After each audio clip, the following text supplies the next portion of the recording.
My fiancé looked at me through the mirror while adjusting his cufflinks and said, casually, almost kindly, "I'm not introducing you to my wealthy friends.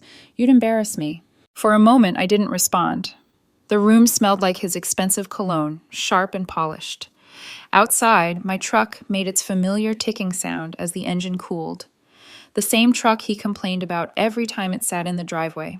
"Embarrass you?" I asked, keeping my voice even. He paused, straightening his tie. Then he sighed, like he was about to explain something obvious to someone who just didn't get it. "These people are different," he said carefully. "They're refined. They talk about investments, charity boards, wine tastings, not engines, or fishing, or manual labor." Manual labor, my work. "So I don't fit," I said quietly. He finally turned toward me, expression soft, almost apologetic. "I'm just trying to protect you from feeling out of place." Something tightened in my chest. 3 years together, living in my house, the one I inherited, fully paid off, wearing the engagement ring I bought him, planning a wedding, and suddenly I was too much of a liability to be seen beside him. I nodded once, understood. Relief crossed his face. He kissed my cheek, grabbed his jacket, and left for his exclusive country club gala, alone. The door shut. Silence flooded the house. I stood there longer than I want to admit, staring at my reflection, grease still faintly under my nails from work. Jeans. A life built with my hands. Apparently not polished enough for his new world. That night, I made a phone call I had been avoiding for 2 years. Because here's what he didn't know, what he never asked. That country club he was so proud of joining, the one with the $50,000 initiation fee and the impossible monthly dues, my father built it, from the ground up. When he died, he left it to my family. I never talked about it, not because I was hiding anything, but because I didn't want to be loved for an inheritance I barely touched. I wanted to be loved for who I was, a woman who fixed diesel engines, lived honestly, and didn't need prestige to feel worthy. Standing there that night, replaying his words, "You'd embarrass me," something inside me shifted. I didn't plan revenge. I didn't plan humiliation. I simply decided to show up, as myself, and let the truth do the rest. I met him 3 years ago in the most unremarkable way. No fireworks, no dramatic coincidence. Just a mutual friend's birthday party, bad music, warm beer, and a conversation that lasted longer than either of us expected. He stood out immediately, confident without being loud, well-dressed but not flashy. He asked questions and actually listened to the answers, which already set him apart from most people in the room. When I told him I worked as a diesel mechanic, he raised his eyebrows in surprise, not judgment, just curiosity. "That's impressive," he said. "I don't know the first thing about engines." I remember liking that he didn't pretend otherwise. At the time, I was living in the house my grandmother had left me, fully paid off. Modest, solid, nothing fancy. My life was simple. Early mornings, long hours at the shop, weekends restoring an old Camaro or fishing when I needed quiet. I wasn't looking for someone to elevate my lifestyle. I just wanted peace, partnership, respect. He fit into that life easily at first. He worked in pharmaceutical sales, traveled often, talked about clients and quotas and networking dinners. It was a world I didn't know, but I didn't resent it. I admired his ambition. He liked to joke that I grounded him, that after days of suits and polished smiles, coming home to me felt real. When we moved in together, it made sense. He didn't push for luxury upgrades or criticize how I lived. If anything, he said he liked that I wasn't high maintenance. I didn't read too much into that at the time. The proposal came a little over 6 months ago. No crowd, no spectacle, just the two of us in the kitchen after dinner. He was nervous, hands shaking slightly when he got down on one knee. I said yes without hesitation. I bought him the ring myself. Not extravagant, but carefully chosen. Something I thought matched him. Clean, understated, solid. He cried when I put it on his finger, told me he felt lucky, chosen. Looking back, that word sits differently now. I told him about my father early on, how he'd been distant, demanding, never satisfied with my choices, how he wanted me in formal business clothes, not coveralls. We fought for years before he passed. I mentioned he'd owned businesses, but I never gave details, not because I was hiding a secret, but because that part of my life didn't feel like mine. It felt inherited, uncomfortable. My sister handled most of it. The paperwork, the meetings, the responsibility.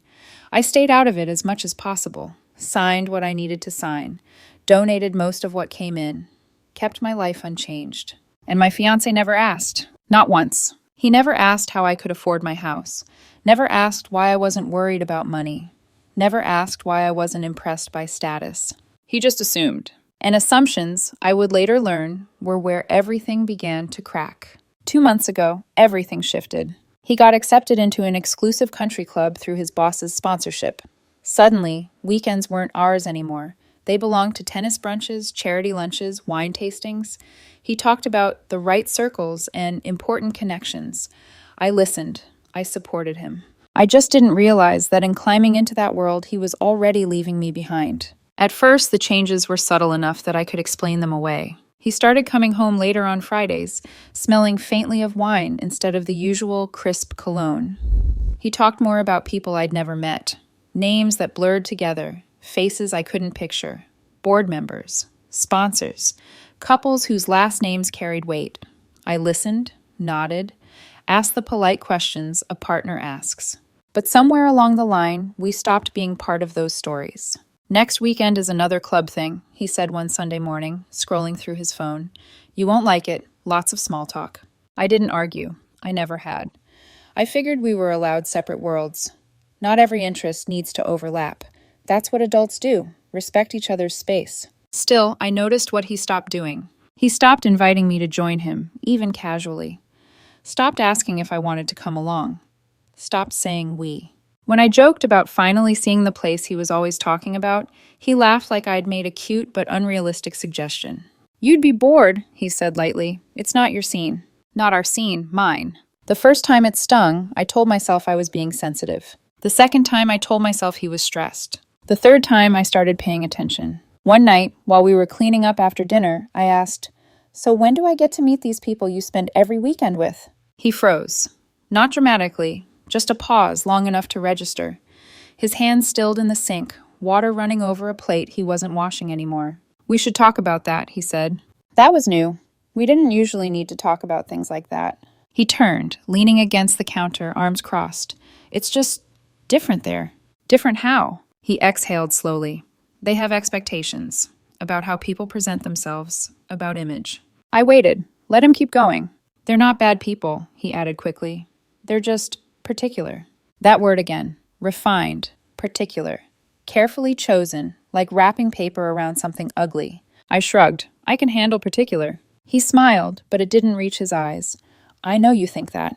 I started noticing how he talked about my work when he mentioned me to others. She works in transportation, he'd say, vague enough to sound almost corporate. Once I corrected him, half joking, and he laughed it off. People don't need all the details, he said. But they did.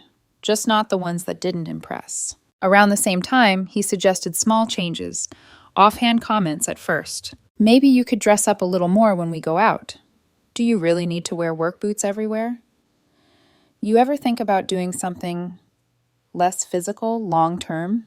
Each comment landed softly, no accusation, no outright insult, just enough to make me wonder if I was missing something obvious about myself. I told myself relationships evolve, people grow, compromise is normal, but growth isn't supposed to feel like erasure. The real warning sign came when I overheard him on the phone one evening, pacing the backyard. She's great, he was saying, just not really club material.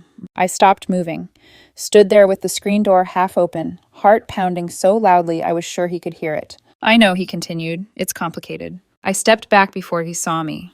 My hands were shaking, not with anger yet, but with something colder, recognition. That night, lying beside him in bed, I stared at the ceiling and understood something I'd been avoiding. He wasn't embarrassed of me because of who I was. He was embarrassed because of who he wanted to become. And I didn't fit into the picture he was carefully curating. The seed had been planted. I just didn't know yet how violently it would grow.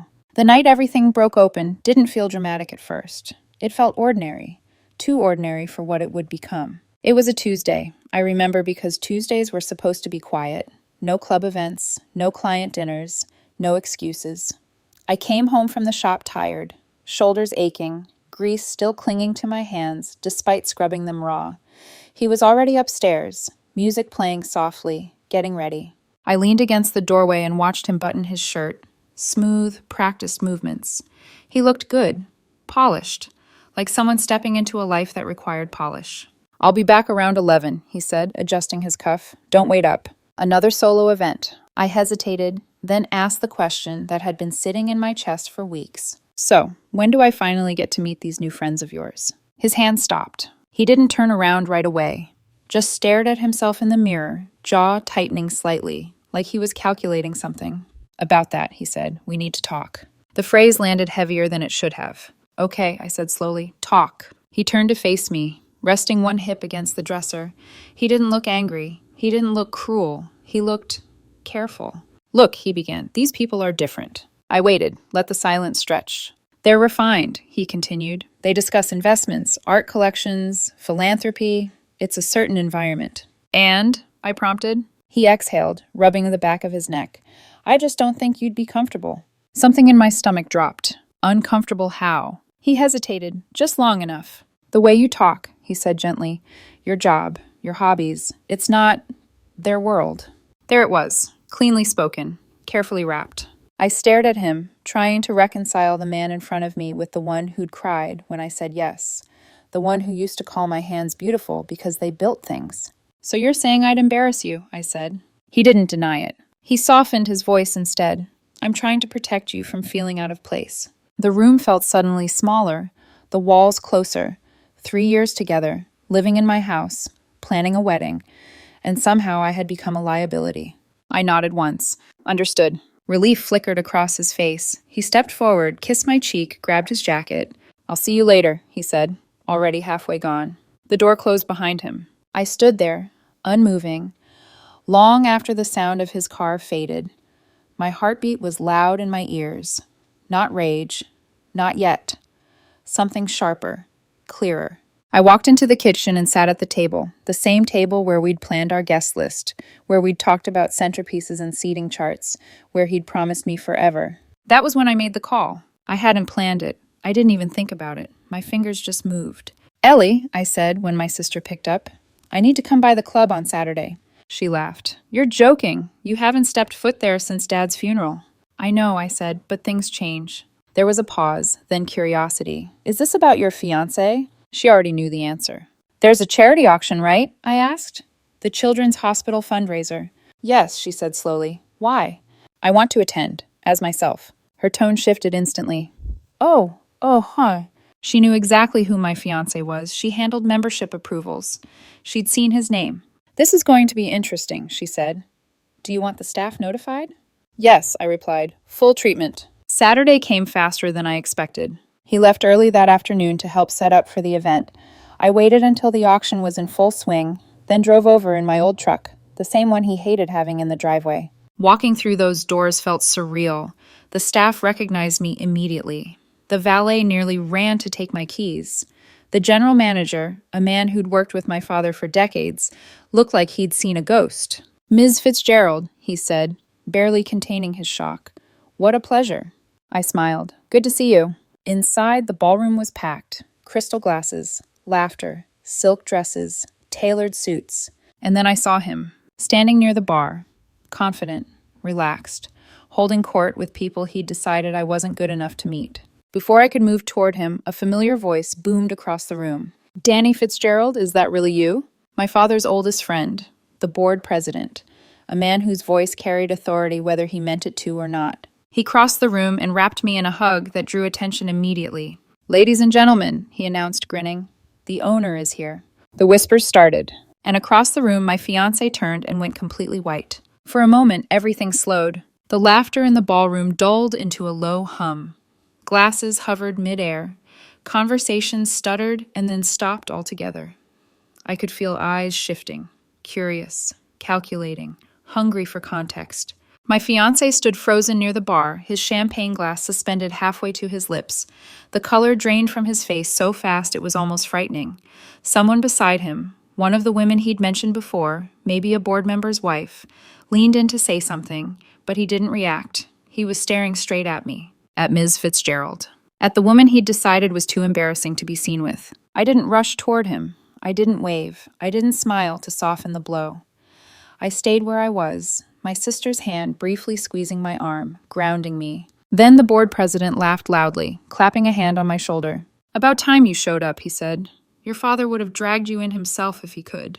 More attention, more whispers. He turned, already pulling me forward. Come on, people are going to want to say hello. And they did. Every few steps, someone stopped us.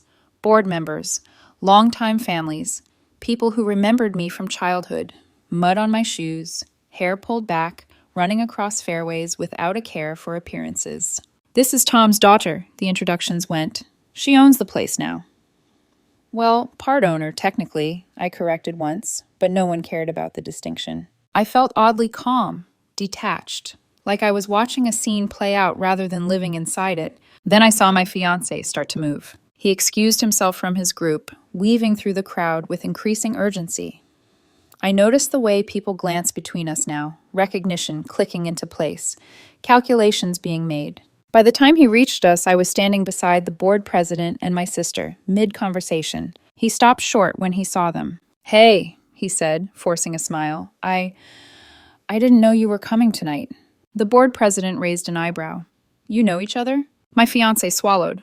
This is my fiancé, he said finally, gesturing toward me. The word hung there, heavy. Silence rippled outward. The board president's smile widened, delighted. Well, I'll be damned. You didn't mention you were engaged. And to one of our newest members, no less. Lucky man, his expression seemed to say. My fiancé didn't look lucky. He looked like the ground had shifted beneath his feet. I need some air, he muttered suddenly. And then he turned and walked, fled, toward the terrace. I didn't follow. Instead, I stayed. I listened to bids being placed, donated more than I ever had publicly before, talked to people he'd assumed would look down on me. People who asked thoughtful questions about my work, about restoration projects, about boats and engines, and the things I actually loved. One man leaned in conspiratorially. I've got a '69 Chevelle that's been sitting in my garage for years. Think you'd take a look? I smiled. Absolutely. My phone buzzed in my pocket. Once. Twice. Then again. We need to talk. This isn't funny. You lied to me. Please stop ignoring me. I didn't respond. Later, his boss found me near the auction table. I owe you an apology, she said quietly. He described you as uncomfortable in social settings. I met her eyes. Did he know? She shook her head, mortified. If I had known he was treating Tom's daughter like that... Not your fault, I said calmly. People reveal themselves eventually. By the time I left the club, it was close to 10. His car was already gone. When I pulled into my driveway, the lights were on. He was pacing the living room, jacket thrown over a chair, hands running through his hair. You hid this from me for 3 years, he said the second I stepped inside. Do you have any idea how humiliating that was? I set my keys down carefully. I didn't hide anything, I replied. You never asked. You let me believe you were just... He stopped himself. You deliberately misled me. I am a diesel mechanic, I said evenly. That's my job. Owning a fraction of a club I don't run doesn't change that. He laughed, sharp and brittle. I've been telling everyone you wouldn't fit in, and you're literally their landlord. I looked at him then, really looked. You told me I was too embarrassing to meet your friends, I said. That didn't change when you found out who my father was. It just exposed the problem. He tried tears next. Apologies, accusations. Claimed I'd tested him and he'd failed. Maybe he had a point about the test, but the truth was simple. If he'd introduced me as his mechanic fiancé, no one would have cared. The only person who ever thought I wasn't enough was him. He didn't leave that night. Not immediately. Instead, he cycled through every tactic I'd ever seen him use on clients. Tone shifting, posture changing, emotions deployed strategically. Anger gave way to wounded pride. Wounded pride softened into regret. Regret turned into urgency. You put me in an impossible position, he said, pacing the length of the living room. Everyone thinks I'm some kind of villain now. I sat on the edge of the couch, hands clasped together, steadying my breathing. My heart was still racing, but my mind felt strangely clear. I didn't do anything, I replied. I showed up somewhere I was invited to, as myself. You knew what would happen, he snapped. No, I said quietly. I knew what you would do. That stopped him. He ran a hand down his face. This doesn't have to end like this. We can get past it. I looked up at him. You told me I was too embarrassing to be seen with. That was before I knew. And that's the problem, I cut in. Your respect for me depended on what you thought I had, not who I am. He sat down beside me, closer than I was comfortable with, lowered his voice. You're overreacting. This is one conversation.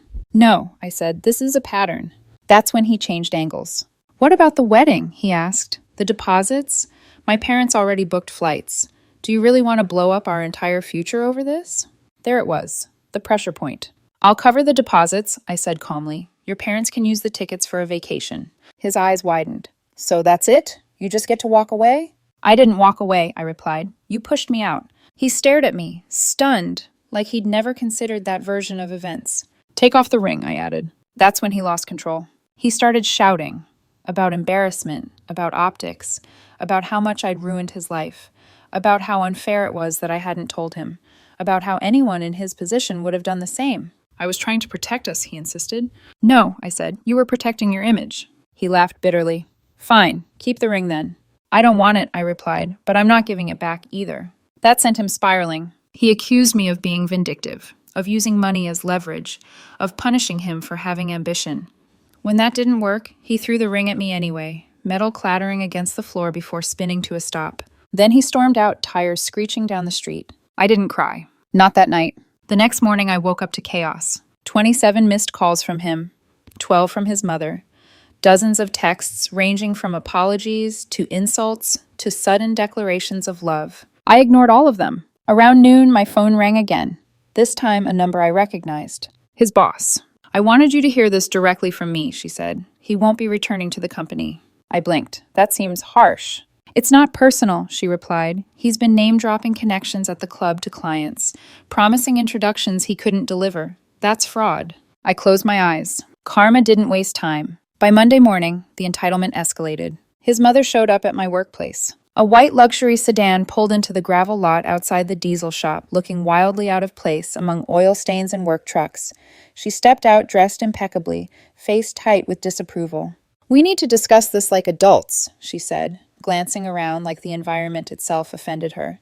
I'm working, I replied. She launched into it anyway, how devastated her son was, how he'd had to move back home, how I'd damaged his reputation. What I've done? I asked. That's interesting. He made a mistake, she insisted. Any woman would want to show off a partner with your assets. There it was, laid bare. So it would have been fine if I really was just a mechanic? I asked. She bristled. Don't twist my words. Then please leave, I said, before I have security escort you out. She left in a huff, heels clicking angrily against concrete. I thought that would be the end of it. It wasn't. The next day, my sister called. You're not going to believe this, she said. He tried to book the grand ballroom. For what? Our wedding.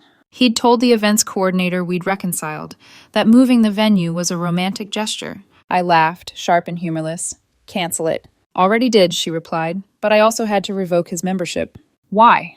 He charged $8,000 to the member account over the weekend, claimed it was for a family event, said you authorized it.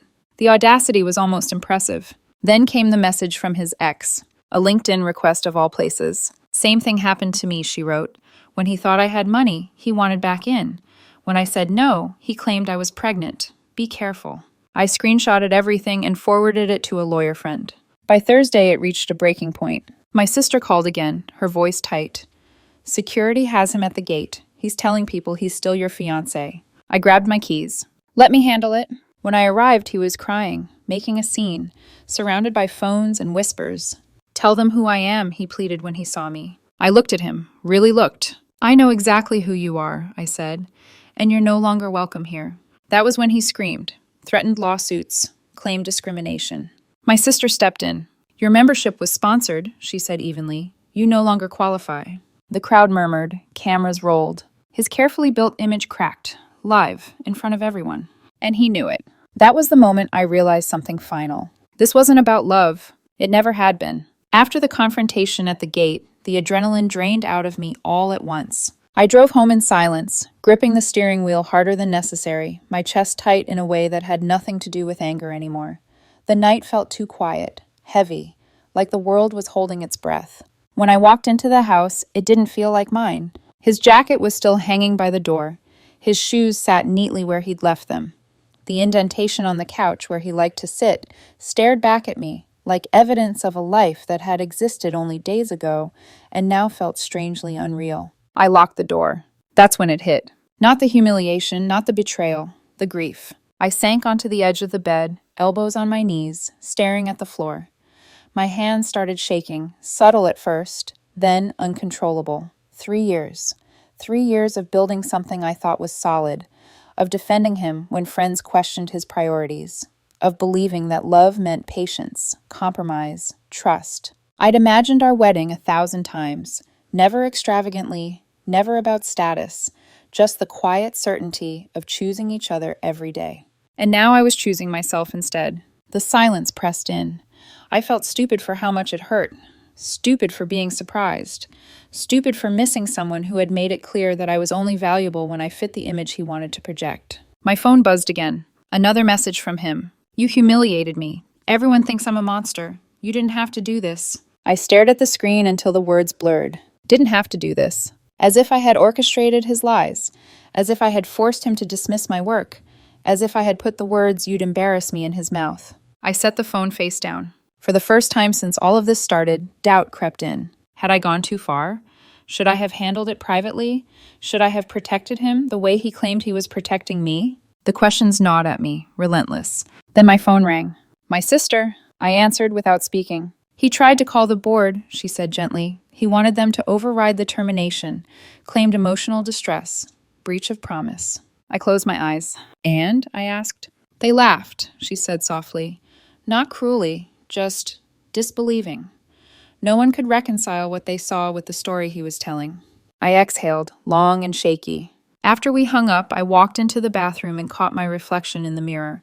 I looked tired, older, stripped of something I hadn't realized I was carrying. I thought about my father, how hard he'd been on me, how he'd believed worth came from status, legacy, visibility, how I'd spent my life trying to prove I didn't need any of that to matter. And somehow, I'd still ended up with a man who measured love in social currency. The realization cut deeper than the breakup itself. That night, I didn't sleep. Every time I closed my eyes, I replayed moments I'd brushed off before. His vague introductions, his careful wording, the way he'd smiled when people were impressed, and tightened when they weren't. I cried quietly, not because I wanted him back, but because letting go meant admitting I'd been wrong about something I wanted to believe in. By morning, the exhaustion settled into something heavier. Resolve. I packed his things into boxes without ceremony. Folded shirts, shoes, the life he'd assumed would always be there. I left the ring on the kitchen counter, not as a statement, not as revenge, just a boundary. When I carried the boxes to the garage, my hands stopped shaking. Because beneath the sadness, beneath the grief, something steadier was taking shape. Clarity. This was the lowest point, not because I'd lost him, but because I finally saw the truth without excuses. And once you see it, you can't unsee it. The shift didn't happen all at once. It came quietly, almost unnoticed, sometime between sealing the last box and wiping my hands clean on a shop rag. The next morning, I woke up without the familiar knot of anticipation in my chest. No waiting for his messages, no bracing myself for the next accusation dressed up as concern, just silence. And for the first time in weeks, it didn't feel threatening. It felt honest. I poured coffee and sat at the kitchen table, the ring still where I'd left it. I didn't touch it. I didn't need to. Its presence no longer carried weight. It was just an object now, metal and stone, stripped of meaning. My phone buzzed again. An email this time, long, carefully worded. He wrote about growth, about reflection, about how everything had spiraled unnecessarily. He said therapy had opened his eyes, that he realized now how deeply he loved me. Not what I represented, not what I came with, but me. He even said he was willing to forgive me for the deception if we could start fresh. I read it once, then again, and I laughed. Not loudly, not bitterly, just a quiet, incredulous sound that surprised even me. Forgive me. That was the moment the last thread snapped. I forwarded the email to my sister without comment. Her response came back almost immediately. The audacity is undefeated. I smiled for the first time in days. That afternoon, I drove to the club, not for confrontation, not for drama, but for closure. My sister met me in her office, door closed, voices low. He's done, she said simply. Legally, socially, professionally, there's nothing left for him to leverage. I know, I replied. I just needed to hear it. She studied me for a moment. You okay? I considered the question honestly. I am, not healed, but clear. We walked the grounds together. For years, I'd avoided this place because it reminded me of expectations I never wanted to fulfill, of a legacy I felt unqualified to carry. But now it felt different, quieter, neutral. Mine. We stopped near the training facility, a modest building my sister had been trying to expand. "I've been thinking," she said, "about a vocational scholarship program, apprenticeships, real skills, real work." I looked at the workshop bays, the tools, the possibilities. Something clicked. "I can help with that," I said, not as an owner, as someone who actually knows the work. Her face softened. "Dad would have loved that." Maybe he would have, maybe not, but I did. That night, I stopped by the technical college where I'd been volunteering on weekends. The shop smelled like oil and steel and effort. Familiar, grounding. I stayed late, helping a student troubleshoot an engine problem, explaining something I'd explained 100 times before, and as I talked, I realized how steady I felt, how whole. Later, one of the instructors invited me to grab a drink with the group. I hesitated, then said yes. No pretenses, no performances. Just conversation, laughter, ease. When I drove home, I passed the club gates without a second glance. I didn't feel victorious. I didn't feel like I'd won. I felt reclaimed. Back at the house, I picked up the ring and placed it in a drawer, not hidden, not displayed, just stored. A chapter closed, not erased. The truth had come out, not with a speech, not with revenge, but with alignment. My life no longer needed to accommodate someone who saw me as an accessory to their ambition. I had my work, my values, my name. And for the first time since this all began, I wasn't reacting anymore. I was choosing. The consequences didn't arrive slowly. They dropped all at once. Within days, the video from the club gate began circulating. Someone had filmed the entire exchange. Him crying, shouting, insisting he was still my fiancé, demanding access like it was owed to him. The clip was posted with a caption that made my stomach twist the first time I saw it, even though it told the truth. It spread faster than I expected. Friends sent it to me asking if I was okay. Strangers dissected it in comment sections I never opened twice. People who had once smiled politely at him at events now looked away when his name came up. He tried damage control. A long Instagram story appeared one night, filled with carefully filtered photos and carefully chosen words. He claimed he'd been manipulated, gaslit, that I had pretended to be someone I wasn't and tested him for years. He framed himself as the victim of a cruel social experiment. The comments weren't kind. "You literally said she embarrassed you. So it was fine until you found out she had money? Imagine fumbling this hard." He deleted the post by morning. Professionally, the fallout was worse. His former boss reached out again, not to gossip, but to warn me that she'd quietly informed others in the industry about his ethical issues. Not out of spite, out of obligation. Apparently, he'd used perceived connections more than once, promising access he never had. Doors closed quickly after that. Recruiters stopped returning calls. Interviews were canceled. A reputation built on proximity rather than substance collapsed the moment the proximity disappeared. His mother called one last time. Her voice was softer now, stripped of outrage. "Please," she said, "can you make this stop?" I told her the truth. "I'm not doing anything. He's just living with the consequences of what he chose." She didn't argue.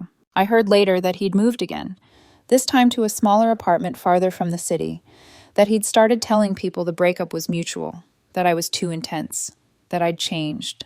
I hadn't. The club refunded what little he'd personally paid. Nothing, really. The sponsorship was revoked. The charges he'd tried to sneak through were reversed. Every attempt to leverage a status he didn't earn came back to him as a closed door. The ring surfaced briefly in conversation. Apparently, he'd tried to pawn it, assuming it was worth far more than it was. He'd been furious when the jeweler explained the reality: lab-created stones, white gold, modest value. Still beautiful, still intentional, just not the symbol of wealth he'd imagined. Another assumption, another disappointment. Meanwhile, my life kept moving, quietly, steadily. I spent more time at the technical college, helping shape the vocational program my sister and I had discussed. Scholarships, apprenticeships, pathways for students who worked with their hands and didn't apologize for it. I started having dinner with my sister once a week, talking about our father without tension for the first time, about the club, about the ways we could redefine what legacy actually meant. Not prestige, purpose. Occasionally, his name still surfaced. Someone would mention seeing him somewhere or hearing a new version of the story. Each time it landed with less weight. Because the truth didn't need defending anymore. It had already settled. The strangest part wasn't watching him fall apart. It was realizing how little of my peace depended on his awareness of what he'd lost. The fallout wasn't explosive. It was quiet, final. 3 weeks later, life felt normal again. Not the kind of normal that pretends nothing happened, but the kind that settles after a storm, when the air clears and you realize you can breathe without bracing yourself. I stopped waiting for the other shoe to drop. There were no more emails, no surprise calls, no new versions of the story to correct.